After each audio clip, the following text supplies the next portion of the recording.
Ahí era para decir amén. Ya no. Ya. Sí, de verdad que sí. Bueno, hermanos, tenga la bondad de abrir sus Biblias en Colosenses capítulo 1. Colosenses 1, el versículo 15. Colosenses 1:15. Dice la palabra del Señor: Él es la imagen del Dios invisible, el primogénito de toda creación, porque en Él fueron creadas todas las cosas, tanto en los cielos como en la tierra, visibles e invisibles, ya sean tronos o dominios o poderes o autoridades. Todo ha sido creado por medio de Él y para Él. Y Él es antes de todas las cosas, y en Él todas las cosas permanecen. Él es también la cabeza del cuerpo, que es la iglesia. Él es el principio, el primogénito de entre los muertos, a fin de que Él tenga en todo la primacía. Señor, en esta mañana te damos gracias por tu bendita palabra, porque tú nos puedes ayudar ahorita por medio del Espíritu Santo que está presente aquí, como el que ilumina, el que revela o trae revelación a nuestra mente por la palabra que necesitamos hoy. Señor y Dios, muchas gracias por tu bondad y tu favor inmenso, en el nombre de Jesús. Amén. Estamos en tiempo de Navidad y seguramente mucho de lo que pase en un tiempo como este, bueno o malo, habla mucho de las personas. El cómo veamos este tiempo o actuemos en este tiempo indica qué conocimiento tenemos del Mesías que nació o del niño que va a nacer para algunos, y así en ese caso. Ayer una persona me preguntaba de esas preguntas que hacen las personas muy normales, que si había durante esos días, este fin de semana, mucha rumba. Le dije no, y dice poca. Tampoco, ni poca, ni mucha, nada. Entonces, velitas nomás por la noche, así sencillamente. Dijo tampoco. Le dije tampoco. Y me dice, ¿usted es católico? Le dije, no sé. La respuesta no sé es una respuesta muy mía. No sé, porque no sé qué quieren decir con ser católico. Entonces yo digo, no sé. Entonces la idea es como dejarlos un poquito más confundidos. Lo que pasa es que yo no hago lo que no entiendo. No sé qué significa velitas, encender velitas. Y eso le pareció mucho lo que le dije. Por ejemplo, ¿usted qué entiende con encender velitas? Tampoco sabía. Y me llamó la atención, yo no había pensado. Mucha gente hace eso y no sabe qué. Pero para hacer claro, cerré la conversación con otra pregunta. ¿Usted sabe qué es tutaina? Y me dijo, no. Pero la gente canta tutaina, tuturonaina. ¿Qué es eso? Pues uno es fácil para señalar la ignorancia de las personas y dice, es que no conocen a Cristo. Dejemos a esas personas a un lado y concentrémonos en nosotros para que nosotros veamos o descubramos nuestra propia ignorancia. ¿Están de acuerdo? ¿Están listos? Sí. Ya no nos preocupemos por la ignorancia de esa gente afuera. Vamos a pensar en nosotros acá hoy. ¿Qué tan ignorantes somos? Porque uno se puede pasar el tiempo hablando de los demás que son ignorantes y olvida su propia ignorancia. Hay algunos que ya me miran feo y muy serio, pero mire, acepte que somos ignorantes en muchas cosas de la palabra. El tema de hoy se llama Él es, así como lo escucho. Él es. Él es. El texto que leímos no se le vaya a ocurrir cerrarlo, téngalo abierto. En esos versículos que leímos del 15 al 18 hay 6 cosas que dicen que Él es. Y vamos a mirar una por una. Y antes de que miremos una por una, y yo voy a dejar si ustedes me dicen cuál es la primera, porque venimos a la escuela dominical y uno vino a la escuela a aprender. Antes de eso, la pregunta es, cuando pronunciamos o exclamamos o escuchamos, Él es, ¿qué se está comunicando? Cuando uno dice, Él es, ya bien sea que señale al que lo atracó, al delincuente, o cuando uno va a una fiesta, a un cumpleaños, la de 15, hay muchas muchachas por la misma edad y todo el mundo dice, no, ella es. O al matrimonio, todo el mundo pendiente de la novia, ella es. O el novio, él es. Cuando uno dice, él es, ¿qué está comunicando? Está aclarando. ¿Está qué? Está afirmando. Se está reconociendo. Así es. Él es. Él es. Hay asombro por lo que yo no sabía. Él es. Él es.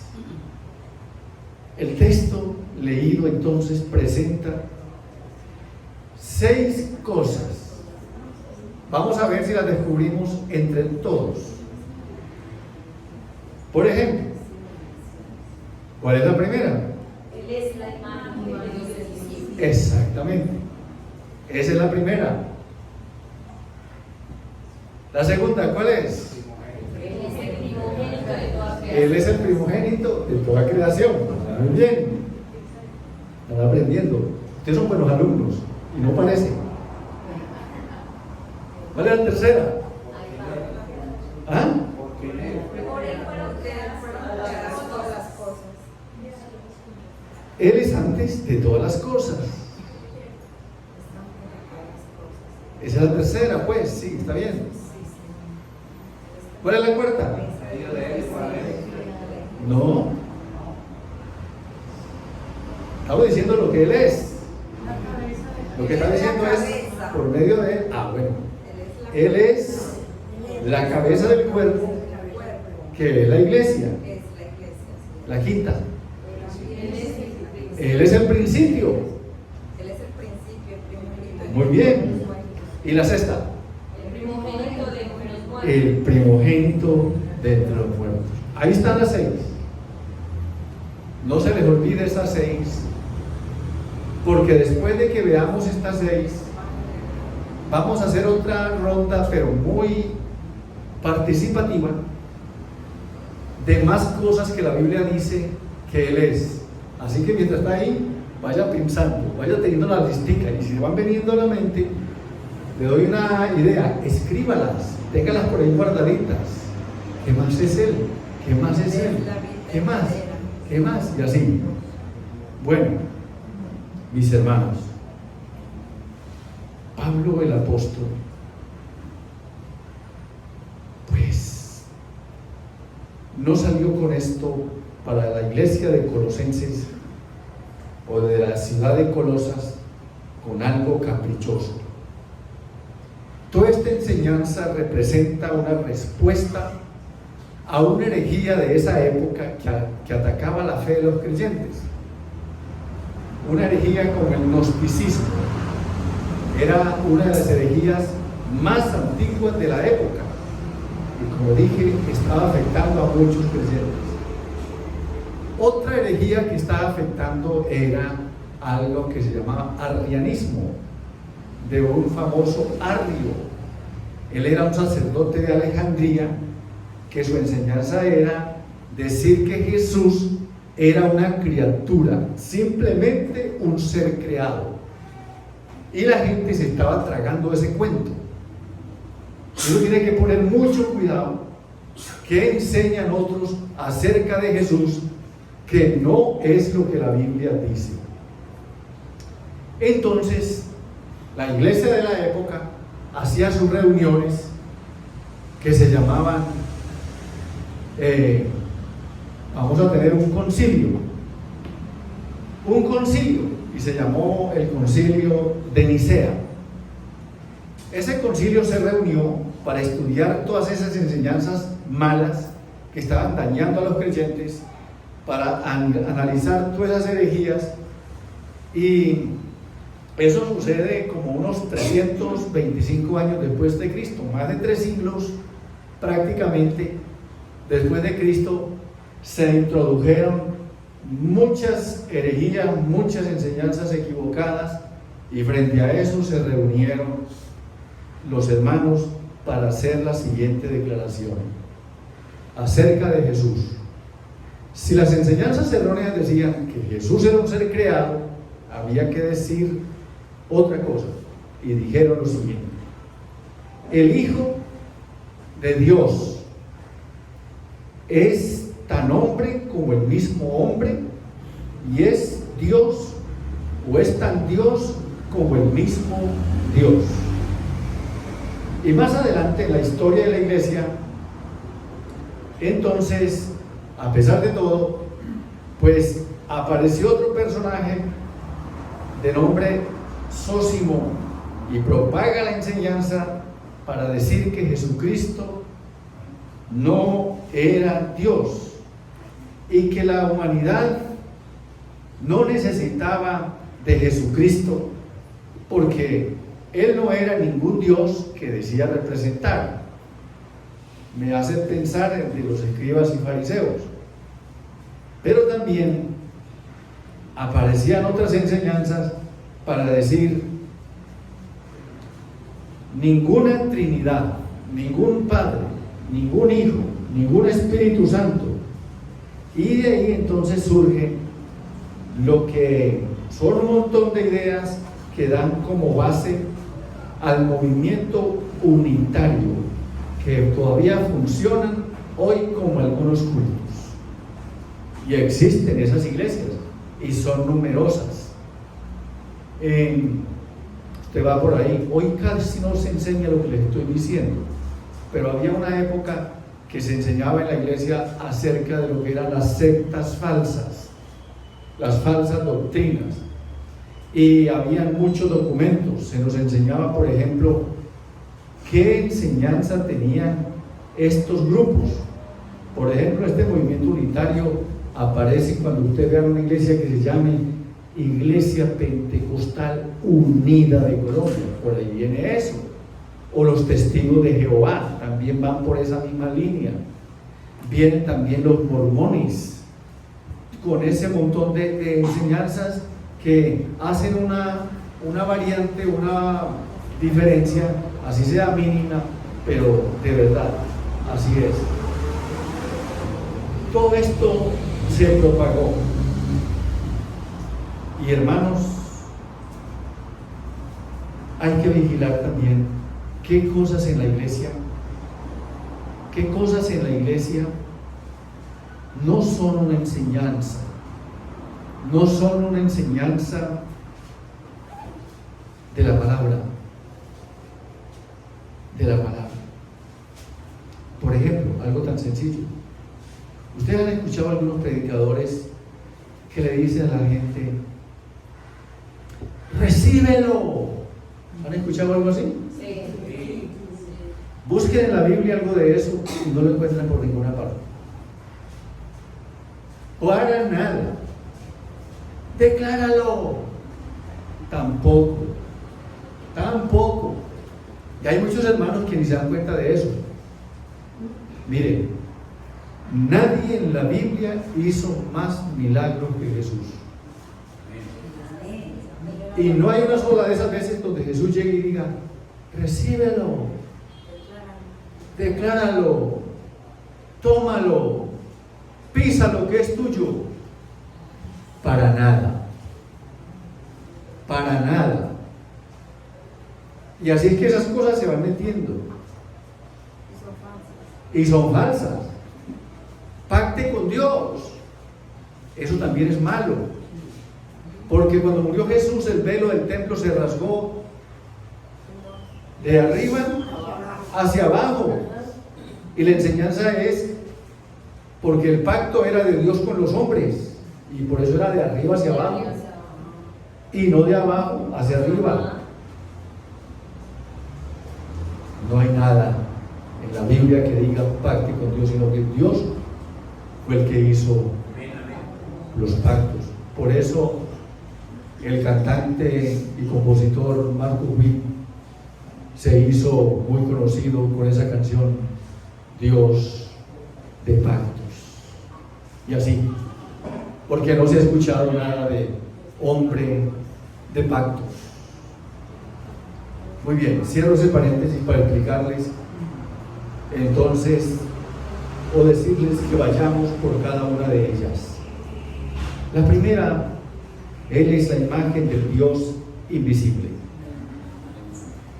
¿Cómo puede ser Jesús la imagen de un Dios invisible?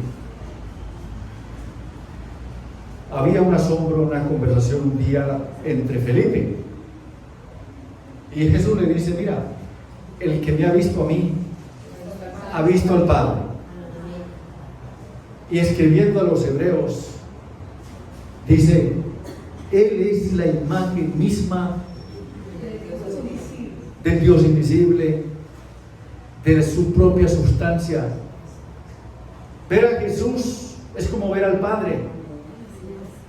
Él es la imagen del Dios invisible. Aquí esto es muy bonito, pero es muy desafiante. ¿Sabe por qué? Porque si Él es la imagen del Dios invisible y verlo a Él es como ver al Padre, ¿qué espera el Señor de nosotros? ¿Qué espera de nosotros? Obediencia. Sí, pero que nosotros también se vea ¿quién? A Jesús. Si los que veían a Jesús veían al Padre, que la gente cuando nos vea a nosotros vea a Jesús. Pero muchas veces la gente no ve a nosotros a Jesús. A veces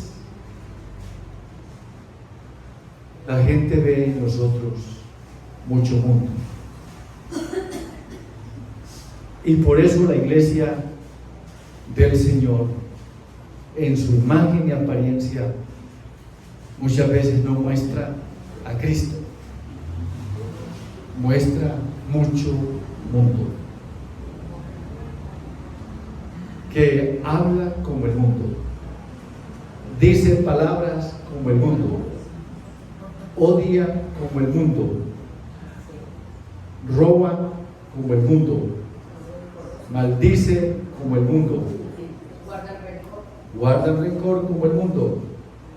En conclusión, no es cristiano, es mundano. Esa es la situación. Hay gente que se queda entonces en la buena noticia, en el aplauso.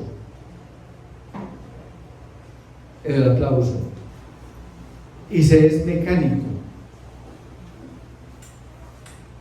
Yo a veces cuando la gente aplaude, yo pregunto, ¿la gente entenderá por qué aplaude? ¿La gente sí entiende? ¿Porque está de acuerdo? Puede ser. Pero lo que yo estoy diciendo es, si está entendiendo una forma de entender que Él es la imagen del Dios invisible, es que yo pueda mostrar y hacer visible a Cristo. Que yo pueda mostrar y hacer visible a Cristo. Que yo pueda parecerme a Jesús. Ese es el reto que tengo. Cuando leo, Él es la imagen de Dios, que yo me pregunte, entonces, ¿yo qué soy? ¿La imagen de qué? Cuando uno encuentra a un niño, no lo conocía, ¿qué es lo que la gente normalmente dice? Al verlo. ¿Cómo? Como se parece al papá, igualito. ¿Y qué hace que se diga eso o que sea igualito? Las facciones, los gestos, los rasgos. ¿Ah? Y la medida que va creciendo, su modo de actuar, su modo de responder se va apareciendo. Y ya cuando el papá y la mamá le va viendo que no debiera parecerse en ciertas cosas, le dice, mijo, no se parezcan esas cosas a su papá. No se parezcan. No se parezcan esas cosas a su mamá. Su papá es muy bueno, imítelo lo bueno, pero esto no.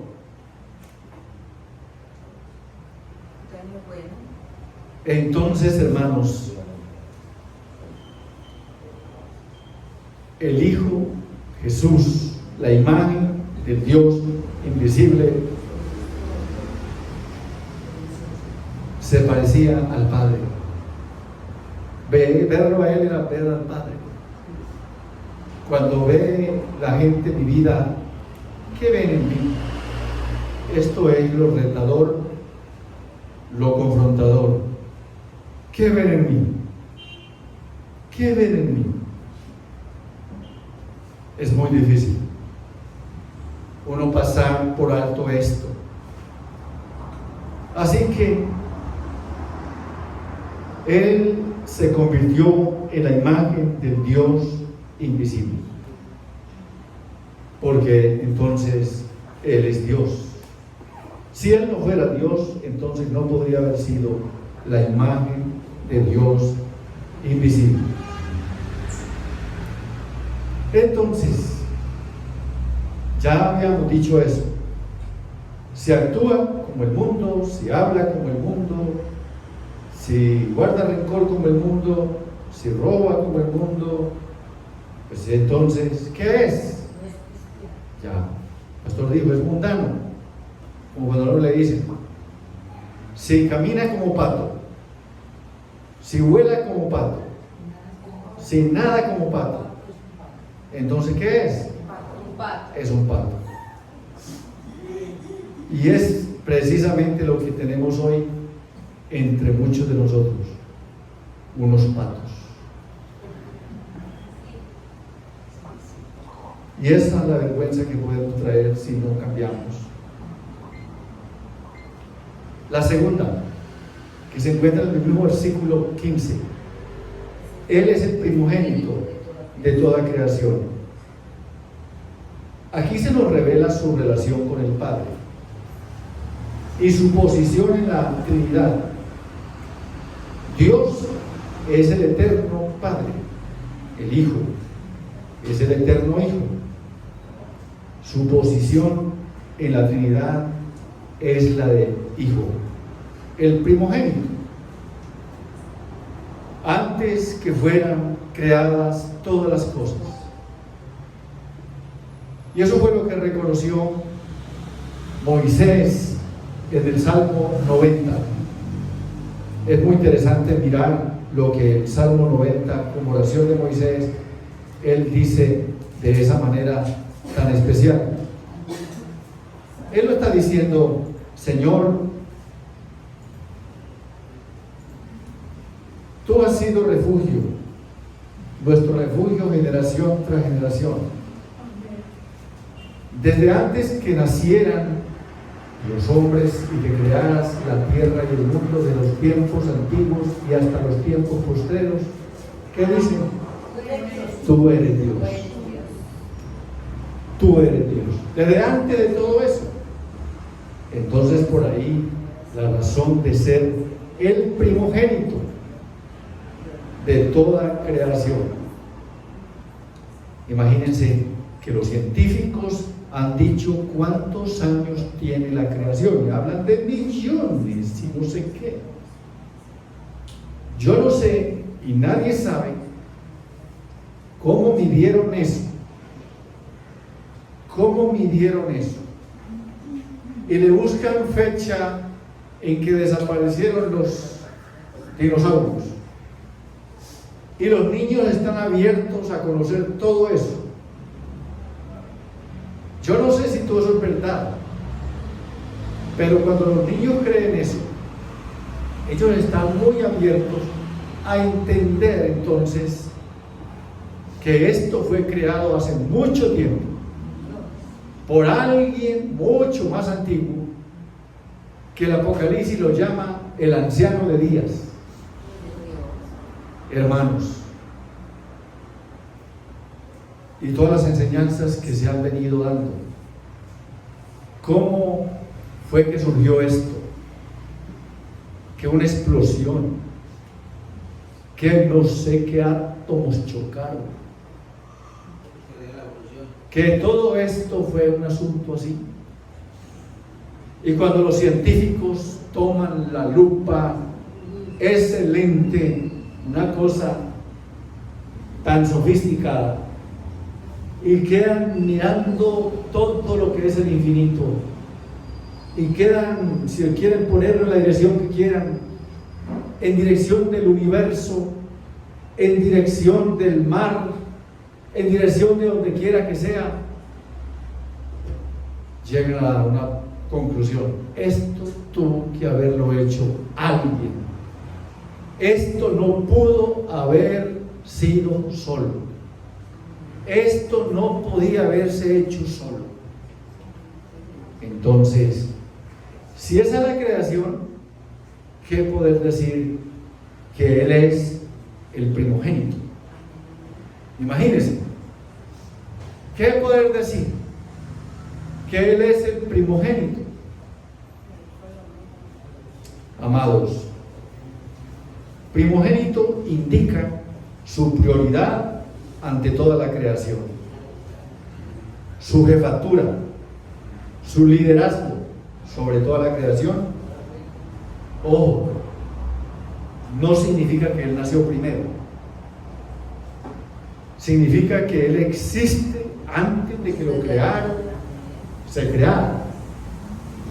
Él existe de que antes de lo que hay creado, se creara. Así es. Entonces no podemos decir que Dios nació. Y aquí un paréntesis para hablar un poquito de la Navidad. Él nació para la humanidad, no porque no existía, sino que para introducirse aquí al salvar al hombre, tenía que venir y nacer como hombre. Y a mí me llama la atención que los hombres más incrédulos lo presentan así. En cambio hay otros que lo ignoran. Yo recuerdo un profesor dándonos una clase. Él nos daba una clase de la importancia de estar inmersos en la comunidad donde vamos a servir. En esa universidad, para ese grupo, él hablaba que no podía servírsele a la gente si no se sumergía uno entre la gente. Que si uno se aparta de la gente, uno no le puede servir a la gente, que uno debe estar entre la gente para conocer cómo viven y cómo son sus necesidades. Y él estaba hablando así, y toda la gente atenta, y de pronto, para lo que iba a decir, llamó mayor la atención, y dijo así, eso nunca se me olvida, fue lo que hizo como un contacto más directo de mi parte con él. Él dijo así, por ejemplo, dijo así, la historia que llaman sagrada, empezó a hablar despectivamente, la historia que llaman sagrada dice que hubo un man llamado Jesús, que ese man tuvo con otros dos tuvo una reunión en los cielos, y miraron para abajo y el hombre estaba llevado del bulto, dijo así, y dijeron, uno de los tres debe de ir a salvar a ese otro que está llevado. Discutieron entre los dos, entre los tres, hicieron la votación y la suerte cayó en ese man que se llama Jesús. Y el hombre vino y hace una pausa. De ahí el texto sagrado que dice, y él habitó entre los hombres. Y él habitó. Citó Juan 1, como el 18. Y él habitó entre nosotros y se hizo carne. Y ahí fue donde nació de la mujer aquella que algunos tienen como virgen. Dijo así. Y todo el mundo, yo los miraba, que el único creyente allí era yo. Yo los miraba. Y todo el mundo era poniendo cuidado. Yo oía a algunos bien católicos, les parecía al escucharlo que le echaban la bendición. ¿Qué es lo que está diciendo? Pero yo estaba feliz. Así hablara, como hablara. En el receso yo me fui y lo saludé. Y me presenté como pastor, hablé con él. Pero la idea de él era decir, ese man no hubiera tenido resultado si no viene acá, si no se sumerge acá. Aquí lo trataron muy mal hasta que se tuvo que ir, se aburrió acá y se tuvo que ir. Bueno, yo sé que la Biblia no dice eso, pero así es como él lo presentaba.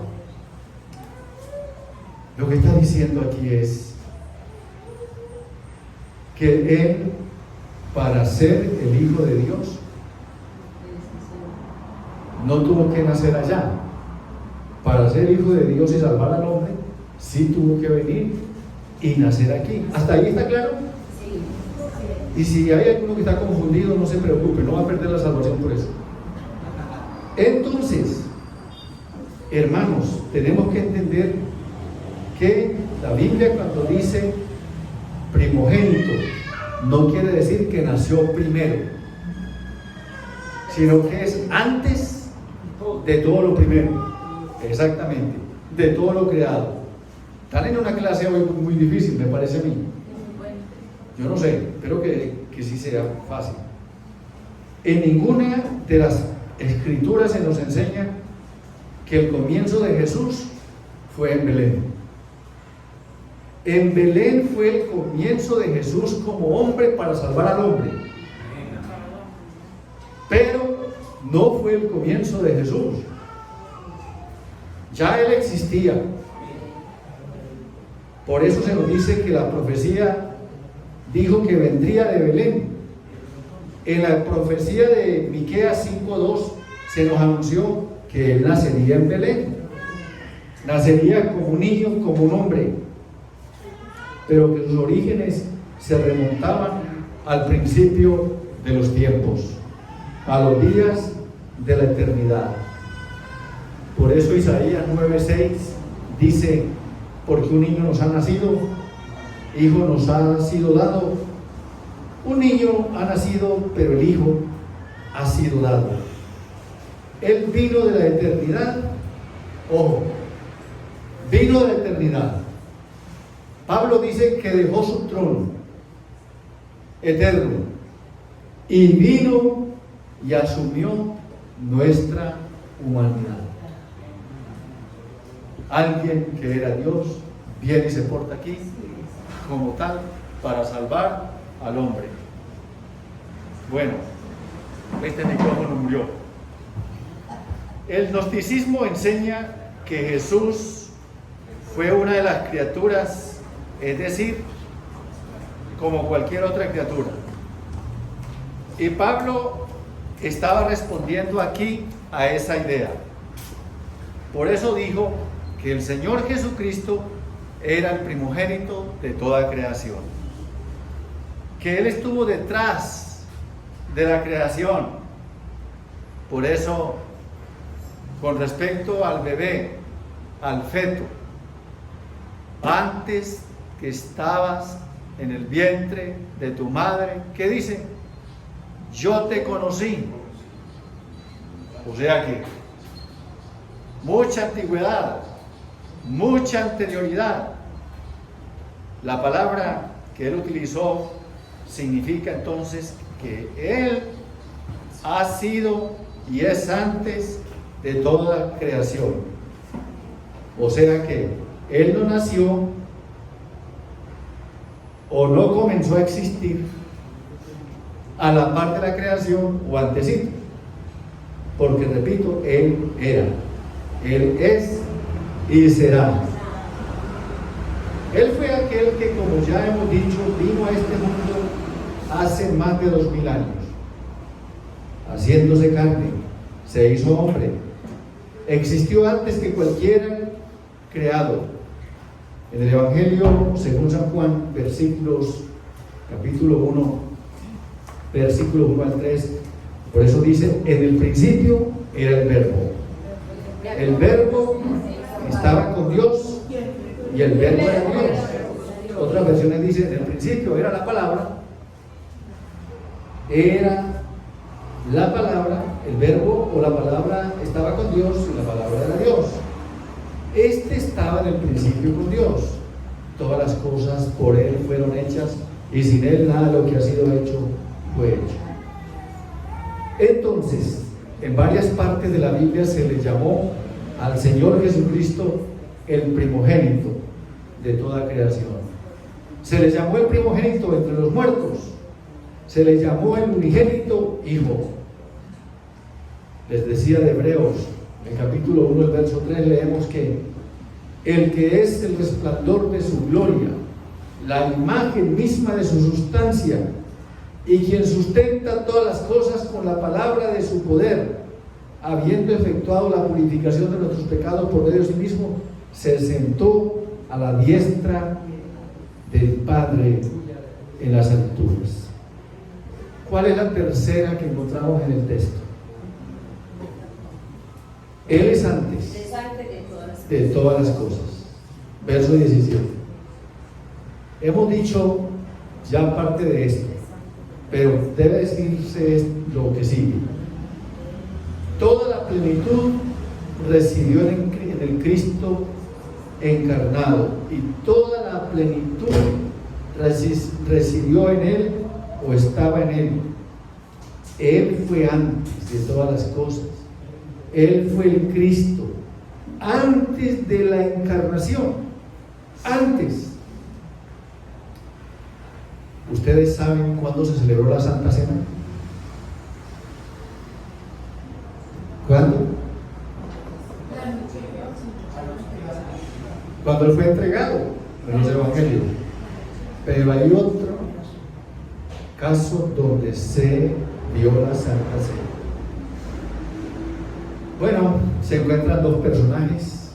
Uno era Abraham y el otro era Melquisedec.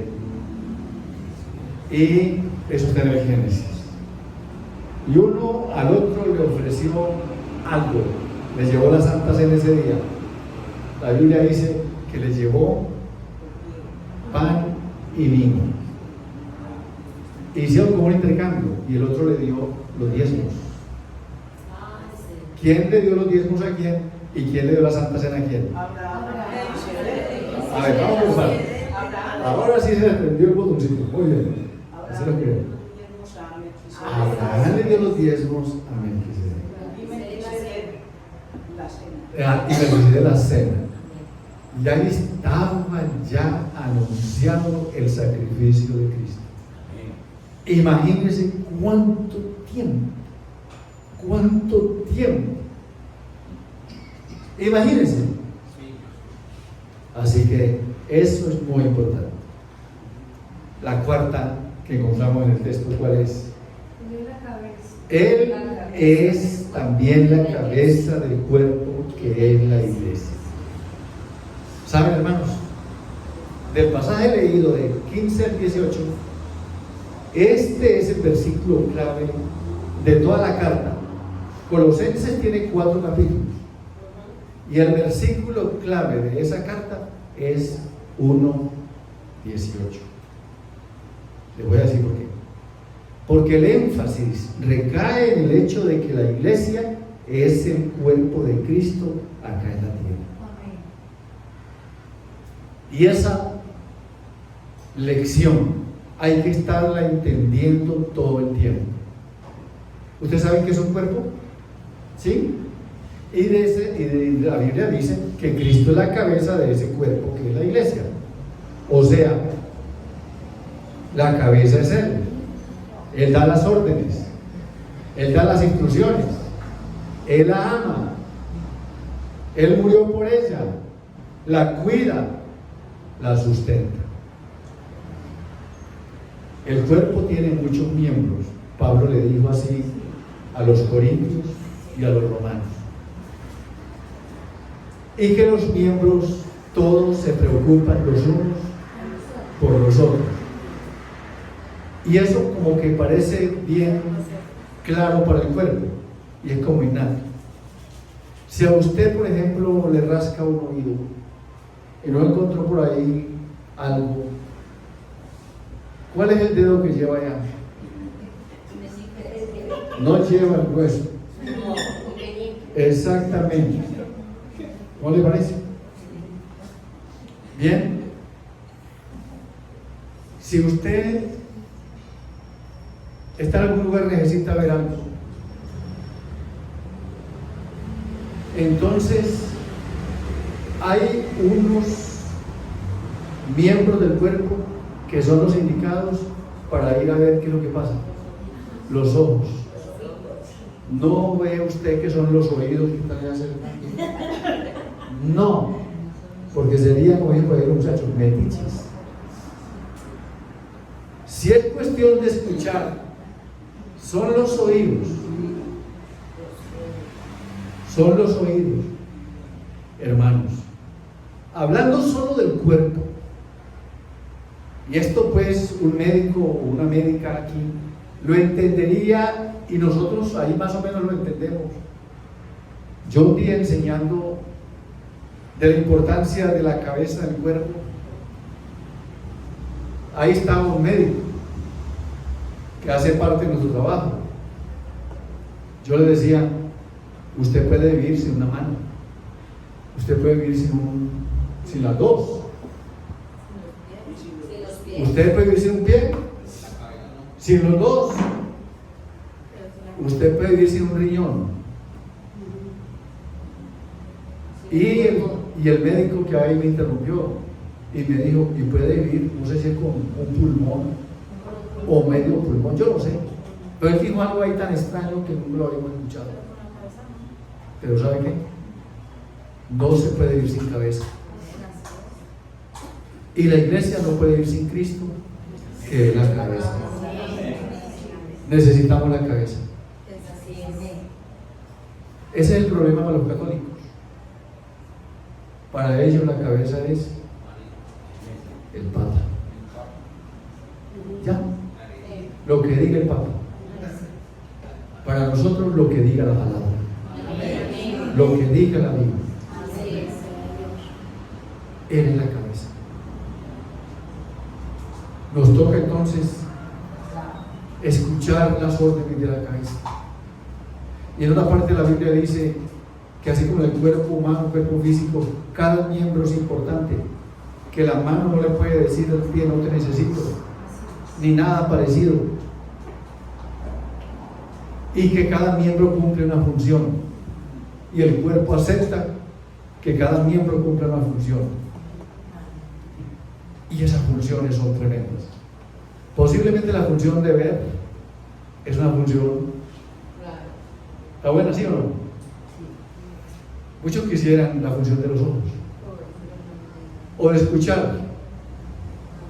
La función de los oídos, la función del corazón. Increíble.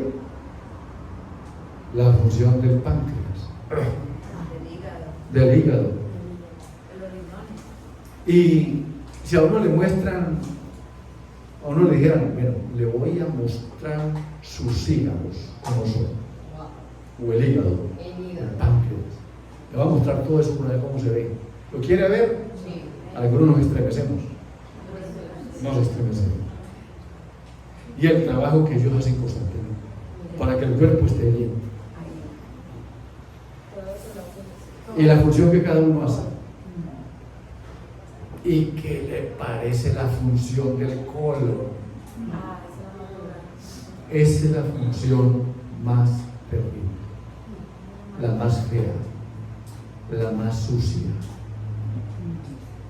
Y uno puede decir, uy, no, cochino, sucio, qué asco. Tenga cuidado. Cuando ese se irrita, pone el resto del cuerpo en problemas. Y el cuerpo funciona unánime. Usted no ve, por ejemplo, que esta mano agarre el martillo y ponga esta otra sobre un palo o una piedra y haga esto. ¿Qué pensaría usted que su mano agarrara un martillo y le diera a un dedo? ¿Qué pensaría? ¿Qué pensarían los demás? ¿Ah? ¿Qué pensarían los demás? Que está loco. ¿Saben? Pero en la iglesia uno sí se ve, uno ve hermanitos dándose duro. Por ahí, pues, en una iglesia por allá en otro país, en otra parte. Aquí no. Sí. Uno sí ve hermanitos que incluso hasta en la casa se pegan duro. Y usted ya sabe que no puede tener confianza porque se pegan duro. Cristo es la cabeza. Y saben, el trato que nos demos los unos a los otros dice quién es la cabeza. O no conocemos quién es la cabeza. En quinto lugar, Él es el principio. Saber que Él es el principio es suficiente para saber qué le antecedió. Es que Jesús es Dios. ¿Saben cuál es la razón del principio? Dios, Jesús. Él es el principio. Él es el primero. No hay que darle vueltas a eso. Y por último, Él es el primogénito de entre los muertos. ¿Qué significa eso? Mucho se podría decir de esto. Sin embargo, suficiente con saber que Jesús es el primogénito entre los muertos, especialmente que resucita de la tumba para sentarse a la diestra de su Padre. Escuchen esto. Porque algunos resucitaron, algunas personas resucitaron, pero volvieron a morir. Ahí está el asunto. Los que el Señor resucitó volvieron a morir. Muchos se quedaron esperando también la resurrección de Mahoma, el profeta de los musulmanes. Y ese no se ha podido levantar, de verdad, ni se levantará. Y el día que se levante es para ser juzgado. Buda, del movimiento hindú, budista, todo eso, todas esas cosas. Igual. Conclusión. Definitivamente Él es. Definitivamente Él es. ¿Está feliz? ¿Está contento porque Él es?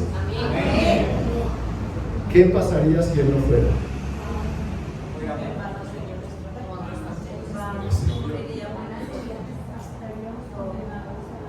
Esto es lo que puede indicar nuestra ignorancia. Esto es lo que puede indicar lo ignorantes que somos. Porque ante todo lo que Él es, nosotros no vivimos a la altura de lo que Él es. ¿Qué tal si no fuera? Bueno, yo hace un rato les dije que fueran pensando ustedes en otras cosas que Él es. Ahí les puso a funcionar la cabeza. Pues bueno, ¿cuánta gente hay aquí? ¿Creen ustedes que aquí hay 40 personas? No, para nada. ¿Saben por qué les digo esto? Porque yo hice mi lista. Aparte de estas 6, hice mi lista y no terminé de lo que Él es. ¿Saben cuánto me dio la lista a mí? 43 cosas. Más que la gente que está aquí. Entonces yo voy a ver. A lo mejor ustedes tengan unas que yo no tengo. Y vamos a hacer una ronda. Me gustaría que cada uno dijera una. A ver hasta dónde. Hacemos aquí un sondeo de nuestro conocimiento de lo que Él es. Él es el gran yo soy, el buen pastor, yo soy el Señor tu Dios, el fuerte y valiente, ¿ah? El león de Judá, Él es amor. Voy por acá. El alfa y la omega. Nuestro Salvador. Él es todopoderoso. El todopoderoso. El que vive para siempre. El que vive para siempre. Ahí dijo 3. Podrán decir algunos, me quitó 2. Él es muy amplio. El príncipe de paz. El príncipe de paz. Él es el Espíritu. Él es Espíritu. El Altísimo. Mi alto refugio, mi reina dice, mi alto refugio está perfecto. Refúgiese en Él, mi amorcito. Él es la roca. Él es la roca, allá. Él es el rey de reyes. El rey de reyes. A ver. Él es soberano. Para todos. Él es el alfa y la omega. Allá, ya estuve. ¿Ah? Uf, admirable. El consejero. Y el pastor. ¿Le damos nombre? Padre eterno. Padre eterno. Ustedes 4 allá junticos, que van en un cuarteto musical. Príncipe de paz. Príncipe de paz. Ya lo dijeron. El pan de vida eterna. El pan de vida. El alfa y el omega. Allá lo dijeron. Pues está bien. Otro. Él es David. Él es la vida. A ver. Él es el todo. Él es el todo. Todo lo sé. ¿Alguien más? ¿Alguien que lo dijo? El fuerte. Padre eterno. El agua. Él es la vida. El Cordero de Dios. El inmolado. Alguien dijo, Él es misericordioso. No. Alguien dijo, Él es paciente. No. El gran creador. Marino, ¿qué iba a decir? Mi Señor. Mi Señor. Él es perdonador. Alguien dijo, Él es el juez. No. No. Alguien dijo, la simiente. No. No. Y el abogado. Alguien dijo, el abogado, está bien. Alguien dijo, él es el maestro, No. el consolador, el amigo, no, el intercesor, No. el siervo sufriente, No. Tampoco. el profeta, No. el sacerdote, No. No. la estrella resplandeciente de la mañana, No. el vencedor, Te amo en pañales. el que ha de venir, Que vive para siempre. la resurrección, el sanador. ¿Alguien dijo eso? Sí, esa no. Nuestra paz, no, No, tampoco. la luz. Pero era un príncipe de paz. Libertador. Y era un príncipe de paz. Aparte de príncipe de paz es distinto nuestra paz, porque Pablo dice nuestra paz, Él es nuestra paz, que de ambos pueblos hizo uno, y así, Él es nuestra paz. ¿Alguien dijo Él es la puerta? No. No. Él es el camino. Muy bien. ¿Qué piensan entonces de lo que Él es? No, sí, Se sí, queda uno todo. Queda uno por Una palabra, él es todo. ¿Escucharon? ¿Los demás escucharon lo que ellas dijeron? No. No. Pero como dijo la pastora, él es todo. Él es todo, se resume en todo. Entonces, ¿ustedes creen que lo que dijo la pastora Olga, Él es todo, ya con eso quedó claro? No, Pero hay que aclarar. se queda uno cortico diciendo todo lo que dice el Señor. Bueno, aquí viene una parte. ¿Cómo debe ser la vida de un creyente con alguien que es todo esto? Derecha. Hermosa esa vida. Debe darnos ¿Debe darnos qué? muy buenos consejos. Debe vivir bien. Muy bien. Porque estamos hablando de la vida de Jesús. Bueno, les dejo pues esa reflexión Debe hoy. ser admirable. Para que se vayan hoy de acá con alguien que vale la expresión que tiene el título del mensaje. Él es. Y cuando esté ante las luchas, ante las pruebas, recuerden que Él es. Porque si no recuerdan sus dificultades, en sus necesidades, Él es. Y aquí falta. Por ejemplo, en esta lista hay una que no tengo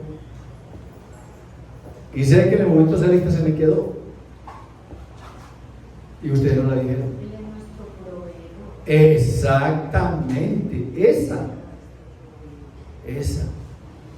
Él es el proveedor.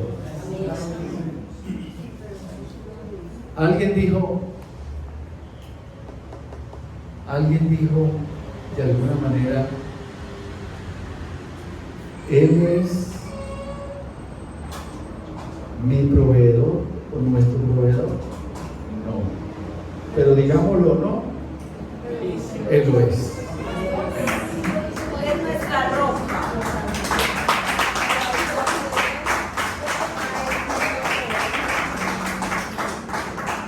Bien.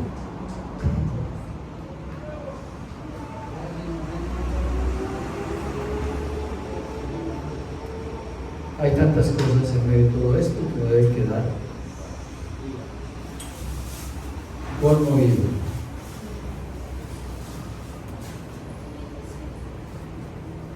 Voy a contarles algo para enamorar. No me sucede con frecuencia, pero pasó así. Yo casi no sueño, pero me llama la atención cuando tengo un sueño. Y yo soñé predicando este mensaje. No lo tenía escrito. Me acuerdo del texto de Colosenses 1:15. Eso fue esta semana. Y yo le conté a mi esposa, ¿no te parece? Tuve este sueño. Y como al otro día me encontraba con el pastor Alpidio, y yo siempre acostumbro cuando acordamos que yo vengo, le pregunto, ¿por dónde van ustedes? ¿En qué tema? Y él me cuenta, pero me deja en libertad para que yo enseñe lo que el Señor me diga.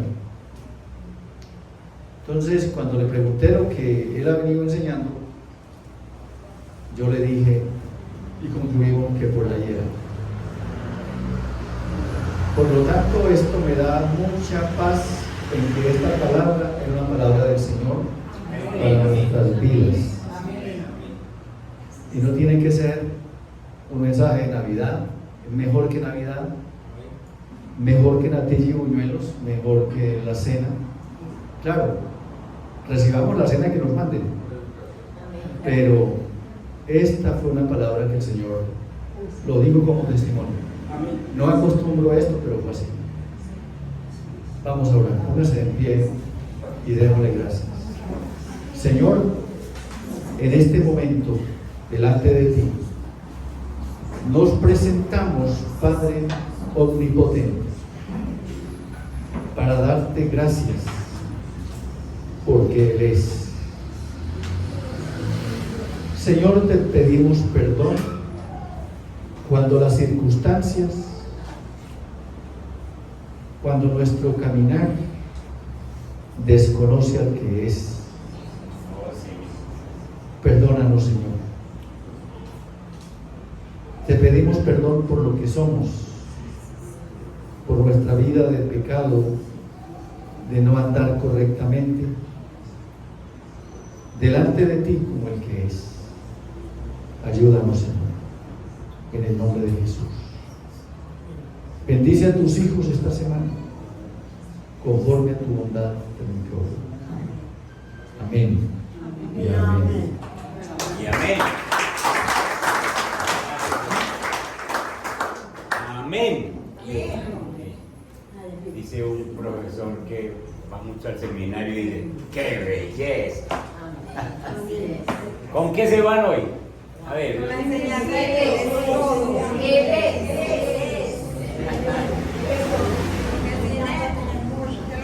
Qué bendición, qué bueno.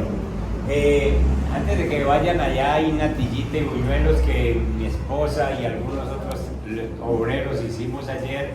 No se vayan sin ella, y que es una bendición, y disfruten esa bendición que el Señor nos da.